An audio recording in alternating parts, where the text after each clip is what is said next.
I come to this chamber, Mr. Speaker, every week to ask sensible questions,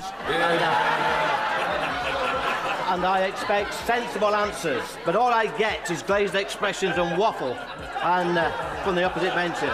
Keir Starmer loves to shout others down, but what happens when someone finally shouts back? Usually, Labour throws tantrums like kids caught cheating in class. But this time, Starmer picked the wrong fight. Reform UK's Lee Anderson didn't just question him, he tore into him right on the floor of Parliament, leaving Starmer speechless. It was sharp, brutal, and effective. Anderson's words cut deep so deep that Starmer turned red with rage and still couldn't come up with a reply. He tried to recover, but the damage was done. So what exactly did Anderson say that shook Starmer to his core? In this video, we'll break down one of the most humiliating moments in recent PMQs, when a single simple question from Anderson exposed the cracks in Starmer's entire green agenda, putting billions of pounds at risk. Did you know over 95% of our viewers aren't subscribed? Subscribing is free and helps us create more great content. Hit subscribe now and join our community. I come to this chamber, Mr. Speaker, every week to ask sensible questions, and I expect sensible answers. But all I get is glazed expressions and waffle from the opposite benches. So Mr. Speaker, I want to ask the Prime Minister a very simple question on behalf of all the net zero sceptics. If we became net zero tomorrow, by how much would it reduce the Earth's temperature by? Simple question. Starmer, who claims to lead a government built on economic and scientific brilliance, didn't dodge the question out of confusion. He dodged it because telling the truth would have shattered the carefully curated illusion behind his net zero fantasy. Instead of responding with facts, logic, or even a single number, he deflected. He took cheap shots at Lee Anderson, dragged Nigel Farage into the mix, and resorted to a painfully childish quip-mocking Farage for wanting to be Prime Minister when, in his words, he can't even lead a party that fits in the back of a taxi.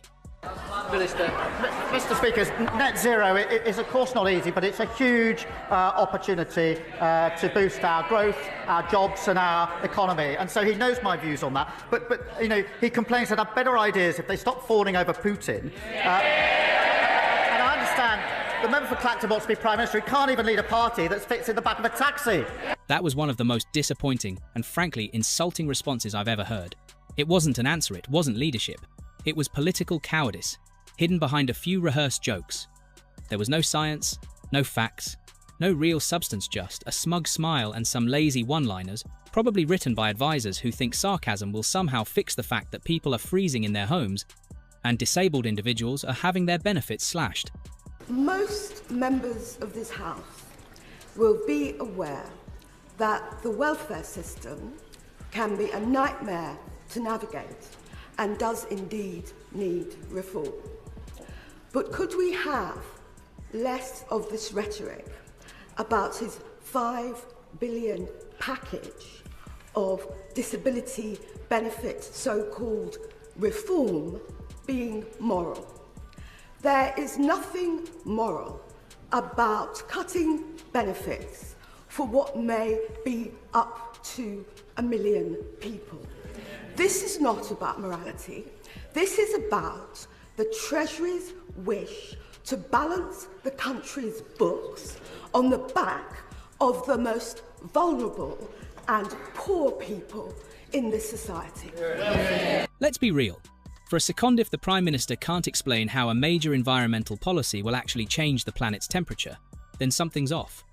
Either the policy isn't what it claims to be, or the PM isn't being straight with us. Either way, someone's getting taken for a ride and it's not the climate. The reality? The UK is responsible for about 1% of global emissions. Even if we went completely carbon neutral tomorrow, turned off every car, every light, shut down every factory, and basically sent ourselves back to the Stone Age, estimated effect on global temperatures by the year 2100 would be less than 0.01 degrees Celsius. Let's face it, I mean, I had this argument with somebody out in Baku earlier in the week. You know, we've reduced our emissions by between 42 and 50% over the last 10 to 20 years, and it hasn't made any difference at all to the climate, and it hasn't made any difference at all to the carbon emissions of the world. In fact, in every other place, it's going up. Yeah, absolutely. And I think the Britain is going to look quite ridiculous if our economy goes on shrinking in years to come. The Americans have been growing really quite quickly because despite Mr. Biden's best attempts, the American economy is much stronger than ours and has kept growing. And I think we can probably expect that Mr. Trump will accelerate that growth. So, they are all, what isn't it? Mississippi now is the poorest state in the US, is now wealthier Yes. than anywhere in the UK. I mean, it's just, this is madness how far we're dropping behind. And as you say, it's making no difference to the climate at all. No. That's the uncomfortable truth Starmer didn't want to admit, because saying it out loud would expose the whole scam. £11 billion spent, entire industries gutted, benefits cut to the bone, and the climate? Barely even noticed. So, Charlotte, you've seen the pathetic response from Sir Keir Starmer. He's not here to defend himself, but it wasn't a response at all. Either he couldn't answer the question, or he knew the answer and was too embarrassed to give the answer. Is net zero killing us? I think it's the second one. I think he's too embarrassed to admit that net zero isn't working. I can't believe he's still peddling this idea that it's a boost to the economy, even as evidence points in the exact opposite direction. We're seeing job losses in factories because factories are too expensive to run. It's really affecting the working people, while people in Westminster are sneering, the Ed Miliband sneering, virtue signalling, the net zero zealots. But what it's actually doing is affecting people with jobs in factories, which is completely opposite end of the scale. I just don't think they take into account these people. And I think the fact that Kemi Badenoch this week sort of wrote it off, it says all we need to say, really, doesn't it? Yeah. While Labour is pouring billions into a green fantasy, they're quietly cutting support for those who need it most, slashing winter fuel payments, disability benefits, and personal independence payments. Vulnerable people are being left to struggle through harsh winters, all while the government hands out subsidies to offshore wind farms that go silent when the wind does. It's not progress to put idealism ahead of real people. It's not kindness to dress up cruelty in a green ribbon. Net zero by 2050 is impossible. I don't say that with pleasure. I want a better future and a better environment for our children, but we have to get real. Anyone who has done any serious analysis knows it cannot be achieved without a significant drop in our living standards, or worse, by bankrupting us. Responsible leaders don't indulge in fictions which are going to make families poorer or mortgage their children's future.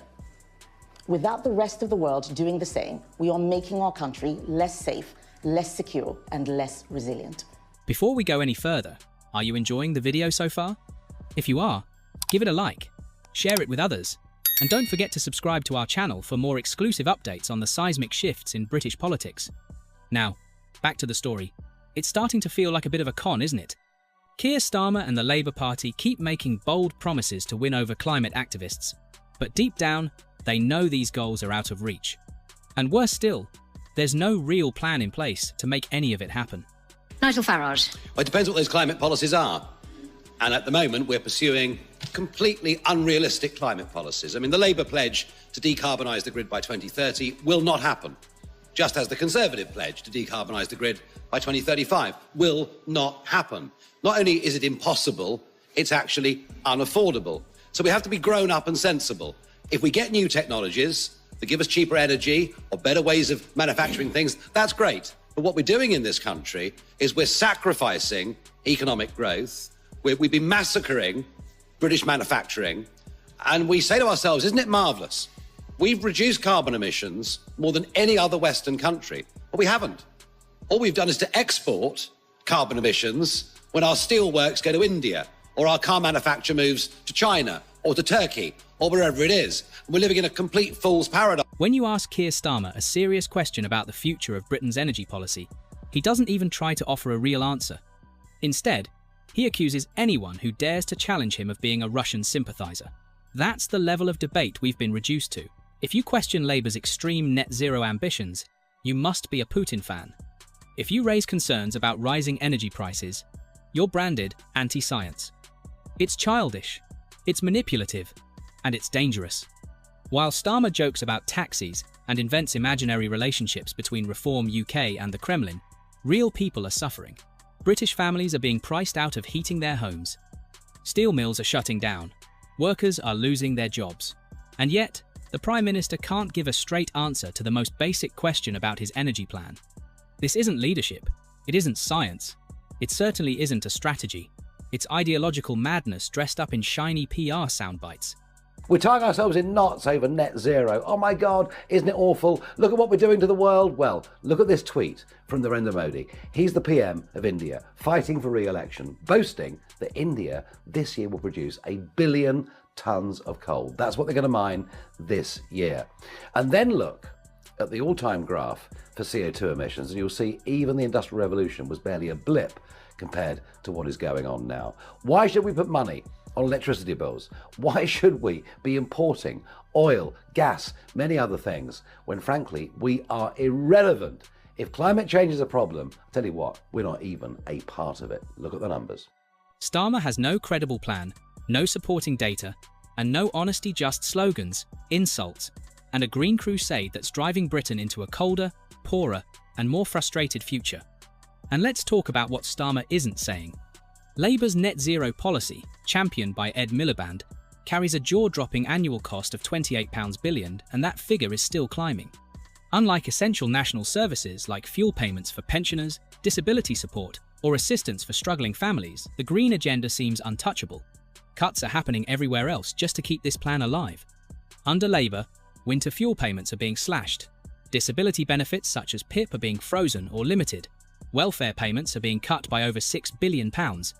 And all of this is happening while the government pours money into vague green projects that so far haven't delivered any clear results.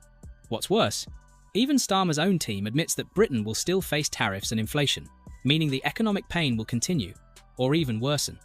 So while Labour throws billions at wind turbines and carbon credits, ordinary Britons are left to deal with higher energy bills, shrinking benefits, and a struggling economy. Prime Minister, the Bank of England's just cut interest rates, but it's also halved growth for 2025 forecast and raised the inflation forecast and said employers' national insurance hike will raise prices and hit jobs more than expected. It's a poor verdict on your budget and bad news for your growth plan. You must be really disappointed. Well, what I think is significant today is that the interest rates have come down. That's the third cut in interest rates since July. That is really important because that means more money in people's pockets. Of course, wages are going up higher than inflation. Again, more money in people's pockets. But we're never going to turn around the economy in just 6 or 7 months. It was always going to take time. There's more to do. And that's why the announcement we're making today about nuclear, which is moving this on significantly to small modular reactors, getting again to the front of the queue in the world on that, making sure that can be done elsewhere across the country. So AI, data centres and nuclear can come together. This is hugely important. That means lots of investment into our country, which is then measured in jobs. So when it comes to growth... They said that your NI is going to cut jobs. They said the NI hike will cut jobs. Keir Starmer's promise to fully decarbonise the UK's electricity grid by 2030 isn't just bold, it's completely unrealistic. Even Gary Smith, the leader of GMB, one of Labour's own affiliated unions, has openly said it can't be done. And he's not wrong. The reality is, our grid simply isn't built for it. We don't have the infrastructure. There aren't enough undersea cables to carry offshore wind power where it needs to go. And when it comes to storing that energy, we're way behind.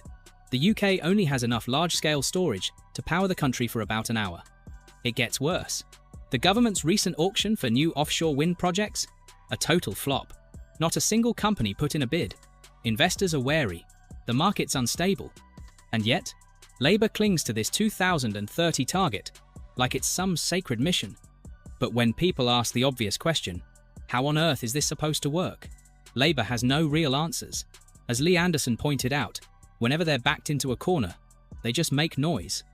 They don't engage in honest debate. They don't defend their policies with facts. Instead, they shut down the conversation and shame anyone who dares to challenge them. This useless Labour government are doing the impossible. They're actually making things worse. They really are. Look who we've got running the country at the moment. Free Gear Keir. Or Never Hear Keir. We've got Rachel from Accounts. We know her, don't we? Angela Rayner, the no-brainer. You got Mad Miliband, that net zero fanatic. And let's not forget our very own mastermind, David Lammy. He's a proper chopper, isn't he? Starmer had the perfect opportunity to lay out his big vision and show the British people how it would actually benefit them. But instead, he chose to take a jab at Farage, mocking him by saying he's trying to lead a party small enough to fit in the back of a taxi. In doing so, he revealed the kind of Prime Minister he truly is: shallow, evasive, and lacking in intellectual depth. What do you think? Why is Starmer prioritizing something with no immediate impact over something that could help millions of people right now? Isn't it more crucial to focus on supporting pensioners and providing welfare benefits for the disabled than to push for environmental goals? Share your thoughts in the comments below. Do you believe Starmer is capable of leading Britain, and should he be given the chance? Don't forget to like, comment, and subscribe to Next UK, your go-to for real stories and sharp analysis.